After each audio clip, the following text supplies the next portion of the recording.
Three Hall of Fame coaches in one pod, possibly Zuby Ejiofor versus Hunter Dickinson. Kansas, Arkansas. Again, we got it all in Rhode Island. Kansas, a 7 seed.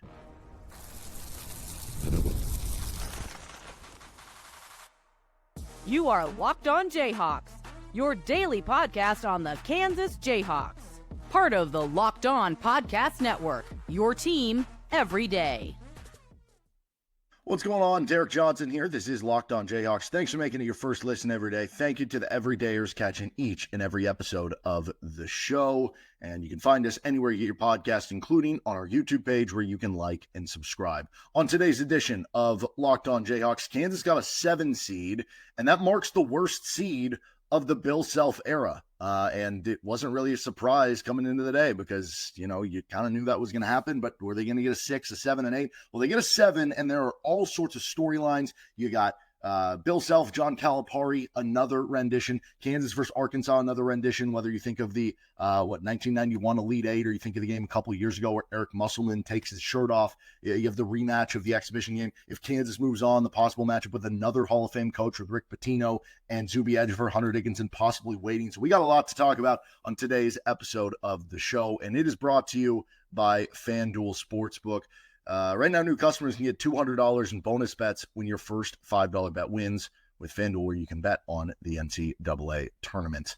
Okay, so Kansas ends up with a 7 seed in the bracket here. And as I mentioned, they're going to be taking on the Arkansas Razorbacks in the first round. So we're going to start here talking a little bit about, the who, what, when, where, why of the first round for KU, the second round possibilities, and beyond based on the region, the NCAA tournament bracket, all that sort of stuff. But the bracket is officially out, and that's always fun. I guess on the bright side, Kansas did not set a new low mark for their worst seed in KU history. That was previously an 8 seed, I believe, for KU, so they don't have to worry about here. But Kansas gets put in the West Regional, where Florida is the 1 seed. Obviously, Kansas wouldn't have to worry about that for a while. And if Kansas makes it to a point where they have to play Florida, then that's a great sign because that would have been a great run for Kansas based on how this thing has gone.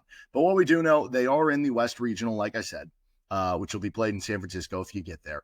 The first pod for Kansas, the first and second round area, which this is what's brutal. Missouri ends up getting a 6 seed. Kansas ends up getting the 7 seed.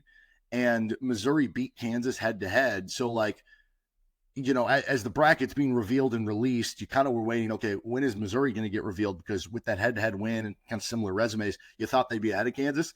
So once you saw Missouri get the 6 seed in Wichita, which I'm not really jealous of them having to play Drake. I would not want to play Drake in the first round if I were them. But that almost makes you think that if Kansas would have just won that one game in Missouri, they'd be a 6 seed right now. And yeah, that doesn't sound like that big of a difference with the 7. It's not. But getting to play in Wichita might have been, right?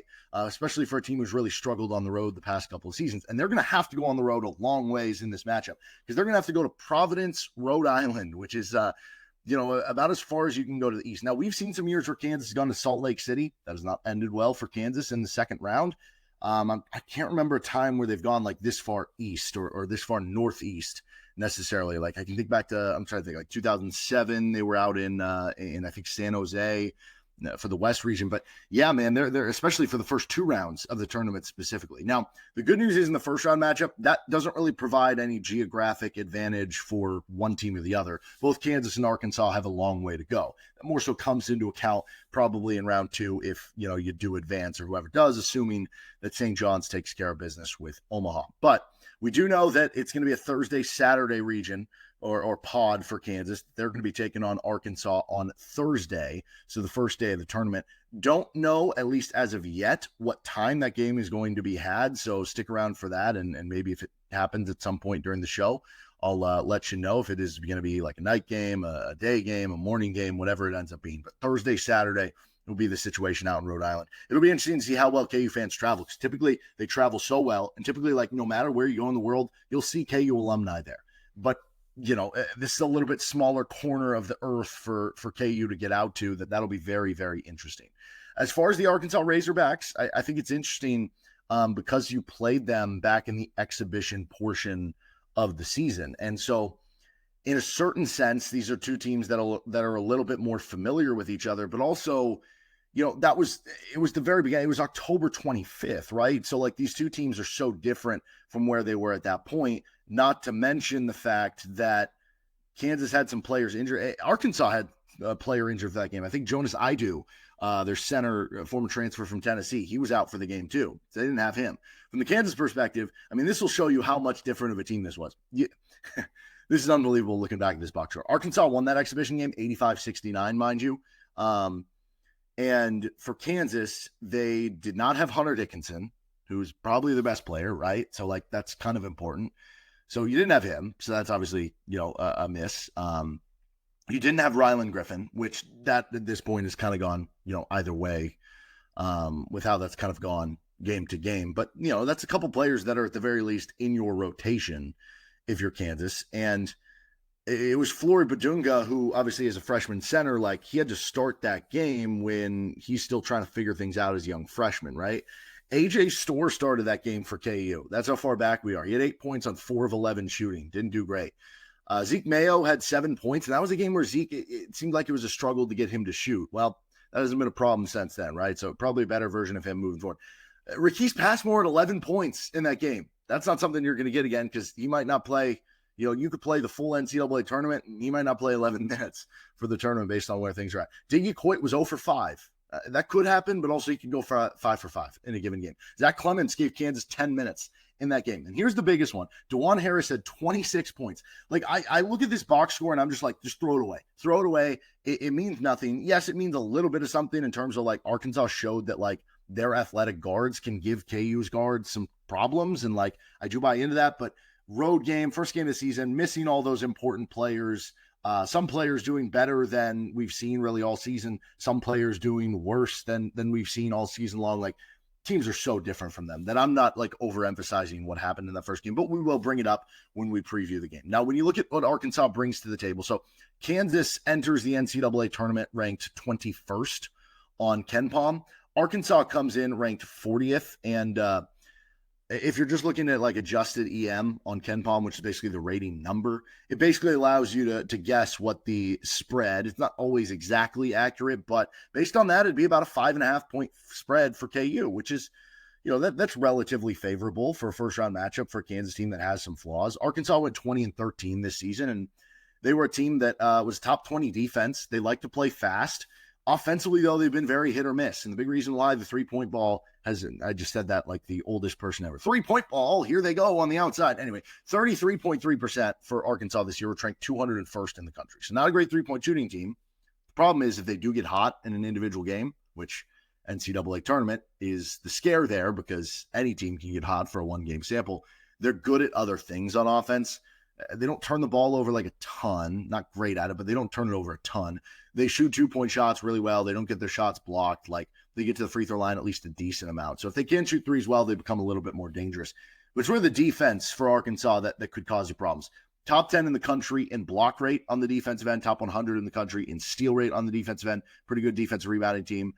Pretty good, just overall defense at preventing shots in general. They're 60th in effective field goal percentage against them. And they come into this game, I mean, they had found a little bit of rhythm too. They were sitting at 15-11, 4-9 in SEC play after a loss to Auburn in what recapped a stretch of 3 losses in 4 games. And at that point in time for Arkansas, it kind of was, they're a bubble team. Are they going to make it to the NCAA tournament in John Calipari's first season? Well, since then, they beat Missouri, good win there. They beat Texas, who obviously ended up making the tournament as well. Lost, oddly enough, to South Carolina, who was the worst team of this stretch. Beat Vanderbilt, who made the tournament as well as a 10 seed. Beat Mississippi State, who made it as I forget if they were the 8 or the 9, but they're in the 8-9 matchup. Then they won the first game in the SEC tournament against South Carolina. Did lose a close game to Mississippi. That was the game where Arkansas missed both free throws, and then Mississippi went down and canned a 3 at the buzzer. Or I think there was like a second left to win the game for Mississippi. So they're playing good ball right now. That means they've won, 5 of 7 games with one of their losses in that span being on a buzzer beater to a team who got a 6 seed in the NCAA tournament. So Kansas is going to have their hands full, certain matchups that we'll discuss throughout the remainder of the week here on Locked On Jayhawks. But honestly, if you gave me the option, because I was starting to worry when we saw the teams that were coming out, right? As I was saying, you were waiting. When is Missouri going to go? My first thought was, oh no, Kansas is going to get the 7. Drake's going to be the 10.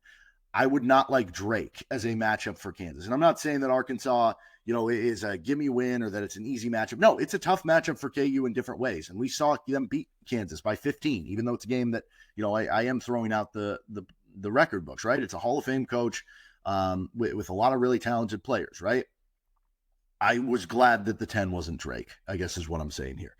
But the 2 seed with St. John's in Providence, that's another story. Let's talk about that and what lies beyond the rest of the bracket for KU possibly on this episode of Locked On Jayhawks. We are brought to you on today's episode of Locked On Jayhawks by Factor Meals. Eating healthy doesn't have to be complicated. With Factor, you get chef-made, dietitian-approved meals that are ready to heat and eat in just 2 minutes, so you can fuel your body without the hassle of cooking. Factor Meals arrives fresh, never frozen, and with 40 options across 8 dietary preferences each week. You can customize your menu to fit your goals, whether that's Calorie Smart, Protein Plus, or Keto. Beyond just meals, Factor also offers smoothies, breakfasts, and snacks. So you always have something nutritious ready to go. I know that can be a problem for, get 2, 3 o'clock, you're between that lunch and dinner grind and you start getting a little snacky. Maybe go for a cookie, something that you don't want in your body. Well, with Factor, you get a little healthier options there. Eat smart with Factor. Get started at factormeals.com/factorpodcast and use code FACTORPODCAST, all one word, to get 50% off your first box plus free shipping. That's code FACTORPODCAST at factormeals.com/factorpodcast to get 50% off plus free shipping on your first box. Our episode today is also brought to you by Supply House. Get the supplies you need from the site made for the skilled trades, Supply House. Whether you're in plumbing, HVAC, or electrical work, Supply House is the reliable way to order products online. Their easy-to-use website is packed with helpful resources and the latest product info to help you get the job done right.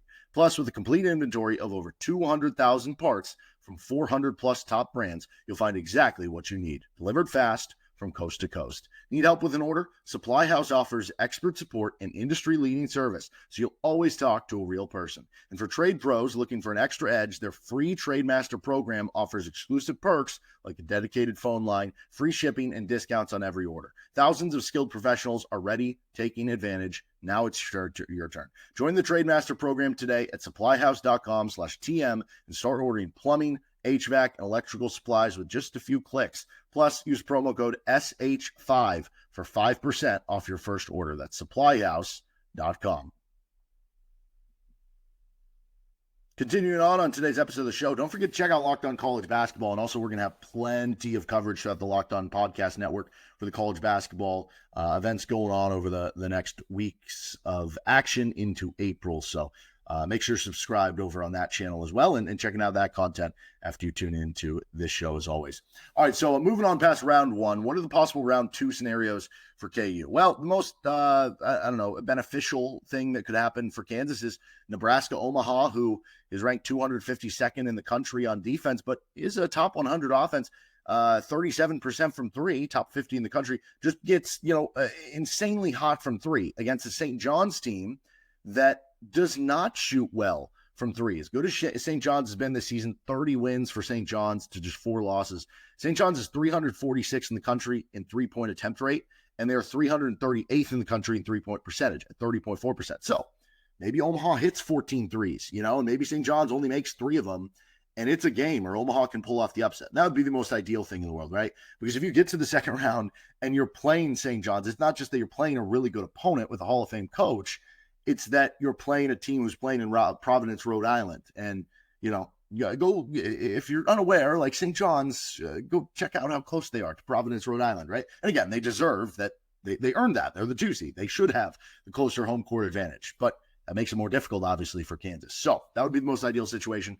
Probably not a very likely one. As much as there is that 3-point discrepancy, like everything else favors St. John's. And here's the big thing with St. John's. They are first in the country in defensive efficiency, according to KenPom. Now, this goes back and forth for me on whether this is because if you're looking at the other 2 seeds that Kansas possibly could have got, obviously, again, Kansas the 7 seed in the West region, which is the bottom left region. You look at the top left region. South region was Michigan State as the 2.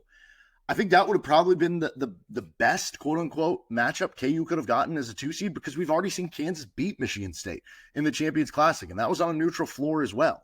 And yes, Michigan State didn't shoot well from three. They haven't all season long. Kansas didn't shoot well from three either in that game. So that would have been the most, I don't know, the best matchup, so to speak, I think, for Kansas as far as 2 seeds could have come. Then you look at the other side of things, where the East region is the top right and the Midwest region is the bottom right. Alabama would have been 1-2 seed. No, that would have probably been the worst matchup for KU as a 2 seed. So good you avoided them. And then Tennessee is the other 2 seed. And that one I go back and forth on. We've seen Kansas in recent years beat Tennessee. We saw them beat them in the 2018-19 season, in which you lost in the second round later that year. But they beat them when they were fully healthy in was it the NIT preseason event, when you had Dedrick Lawson and Doak at that point in time. You beat Tennessee with Grant Williams and stuff. We saw them beat them, was it last year, in the third place game in the Maui Invitational. We also saw them get crushed by Tennessee in the battle for Atlantis. And I want to say there was one other time they might have lost to Tennessee. But point being, that's a team who plays rugged, good defense as well. So I don't know where that would lie with this one, but the things that make the possible St. John's matchup, I think, most interesting is the possible Hunter Dickinson, Zuby Ejiofor matchup that you could get there. Because here's the thing. So there were some stories that came out this week about that Kansas kind of pushed Zuby out by bringing in Hunter Dickinson.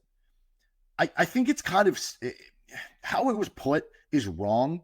Zuby was not pushed out. Kansas wanted Zuby Ejiofor to come back, but where it just becomes kind of a game of technicalities, because in theory, even though Kansas, of course they'd want Zuby back, and they wanted him back, they did.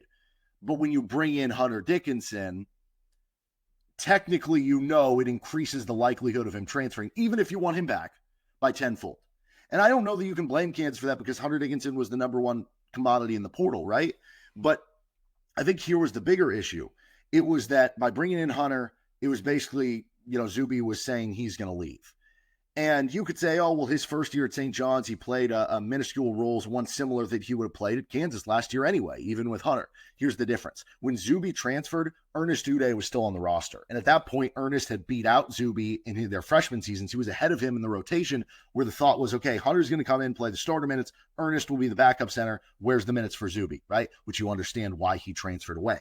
And so clearly that decision has, paid off very well for St. John's, because Zuby was a first-team All-Big East performer. He just put up like 31 points in the Big East tournament. So he's an unbelievable two-way player for them at the center position, and he's been awesome. That'll lead to a lot of headlines about that specifically. But anyway, back to the St. John's part of things here. What makes them an okay matchup for Kansas is that they don't shoot a lot of threes. And a lot of teams that have given Kansas trouble this year are teams that can pace them out, or teams that can spread the floor and take advantage of the fact that they're playing 2, even sometimes 3 bigs this season, and one who's a little bit more slower footed in Hunter Dickinson. You don't have to worry about that as much in this possible matchup, based on the fact that, St. John's isn't a great 3-point shooting team. Where it does become a tough matchup for KU is, one, they have the best defense in the country, so that's just tough for everyone, but it's the toughness factor. This Rick Pitino, a lot of Rick Pitino teams are super tough. They are gritty. They play great defense, right? And this team is no different. They're top 20 in the country in steal rate defensively, top 10 in block rate defensively, top 15 in 2-point defense, top 15 in turnover defense. And so that's where I wonder how KU handles that sort of thing, right? Does Kansas handle well getting punched in the mouth? Because if you do make it to the second round and you're playing St. John's, you would have to win a game that is okay, we're going to take punches in the mouth and throw them back. And we haven't always seen Kansas do that to the best of their ability this season. It feels like they've done better with those things of late. Like the games they lost since the new season talk started to, Arizona and Texas Tech, were more so because I think Arizona and Texas Tech just kind of out-executed you and had more offensive talent. You look at the Houston game, you got close to matching their toughness on the road, but you lost the game because they got way more possessions than you. They got a bunch of offensive rebounds. They forced a bunch of turnovers. And that's what St. John's does. St. John's top 10 in the country in offensive rebound rate, and also they forced a bunch of turnovers. But Kansas still hung in that game at Houston. And Kansas nearly won that game, and that was a road game, right? And even though this one would be a quasi-road game, it still would be closer to, it still could be neutral court to semi-road game as opposed to true road game at Houston on senior day. So you look at that game and you say, okay, this might not be the worst matchup in the world for Kansas. It's just that you would be playing a really good team. But that makes sense because you're playing a 2 seed. So I don't think it's a bad matchup. it's just a bad matchup because they're a good team and you earned a 7 seed this year, if that sort of makes sense. So we'll see what's in store for Kansas. What about on the other side of the bracket? What if Kansas does, get hot here and beat Arkansas and move their way past St. John's and get into the Sweet 16? What would be awaiting them on the other side of things in the regional side of things? Let's discuss that next on Locked On Jayhawks. Our episode of the show is brought to you by FanDuel Sportsbook. March Madness is here, and FanDuel is giving you the chance to get in on the action like never before. Right now, new customers can get $200 in bonus bets when your first $5 bet wins. That's $200 extra bucks to use on everything from buzzer beaters to Cinderella stories, and even who's going to be cutting down the nets at the end of the day. You can already get in on futures for who's going to win some of the different regions. You can get who's going to win the national championship. Right now, Duke, the favorite, at plus 330 going down. Right now, Kansas looks like, they are a 5.5 point favorite over Arkansas at time of recording. Minus 215 on the money line, over under 146.5. You can pick a team to move past their specific region. You can do all that with FanDuel, which is the official sponsor of the Locked On Podcast Network. So visit FanDuel.com and get in on the college hoops action all tournament long with FanDuel.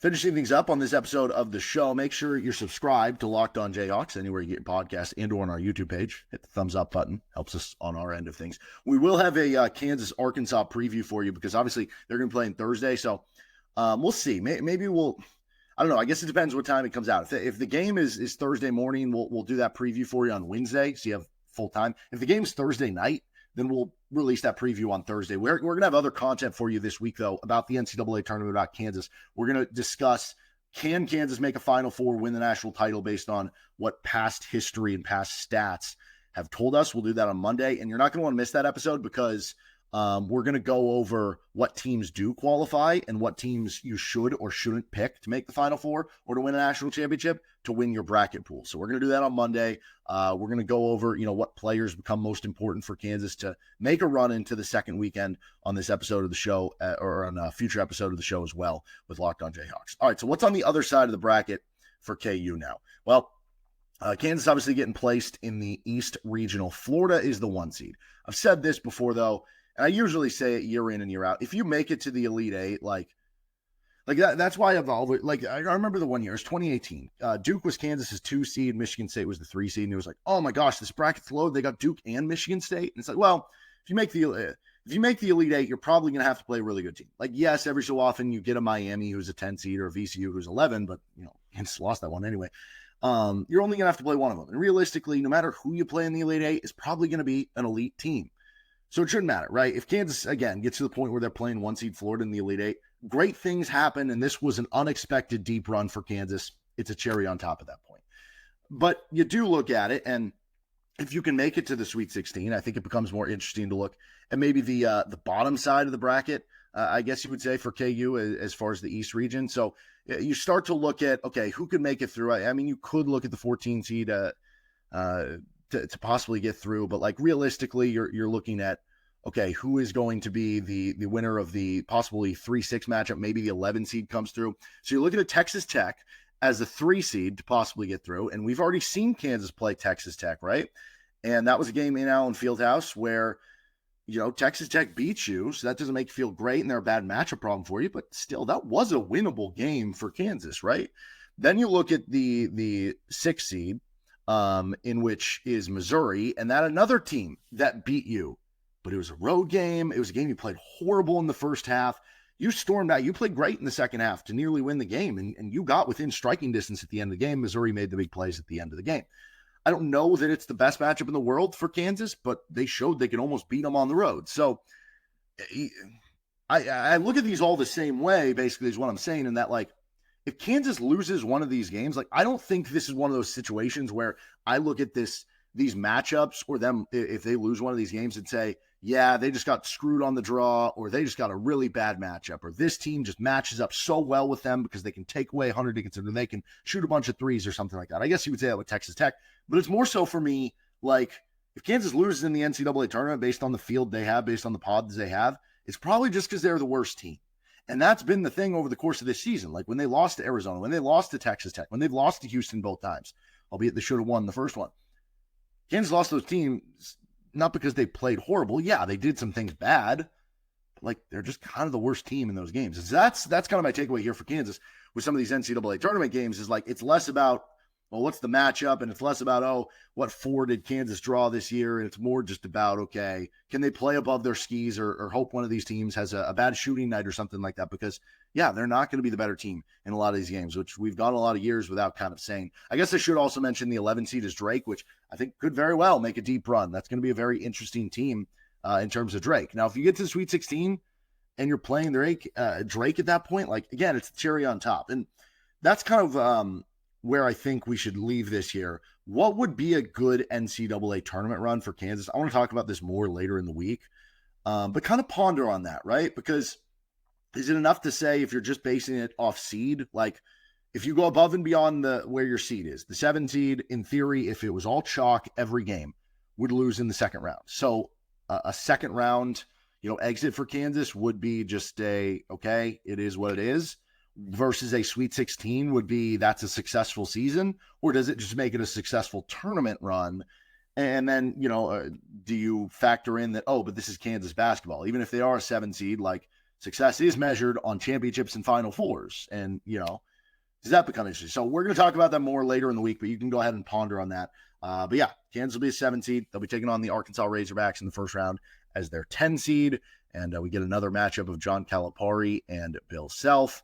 We also could possibly, if Kansas can win the game, get a matchup of Bill Self and Rick Pitino, which I think the last time they played against each other would have been when Rick was at Iona, and I think Kansas beat him in like the third place game of the ESPN Events Invitation. Maybe that's where we go with this. Gosh, now that I'm thinking about it. Yeah, that was the year Kansas lost to Dayton on a day, and they kind of blew that game late. Dayton comes back, wins the game. Kansas plays Iona in the third place game, wins the game over Rick Pitino. Kansas goes on to win the national championship. So Kansas needs to play Rick Pitino to win a national championship. Boom. Foolproof. All right. That'll do it for this episode of Locked On Jayhawks. You can find our show anywhere you get your podcasts, including on our YouTube page. We'll be back at you Monday to talk more about, does Kansas qualify for some of these pre-required things of past teams, what they've done to make Final Four, to win a national championship? Do they not? Who does? Helping you win your bracket pool. And plenty more NCAA tournament and Kansas basketball coverage coming at you. So make sure to subscribe right here with Locked On Jayhawks.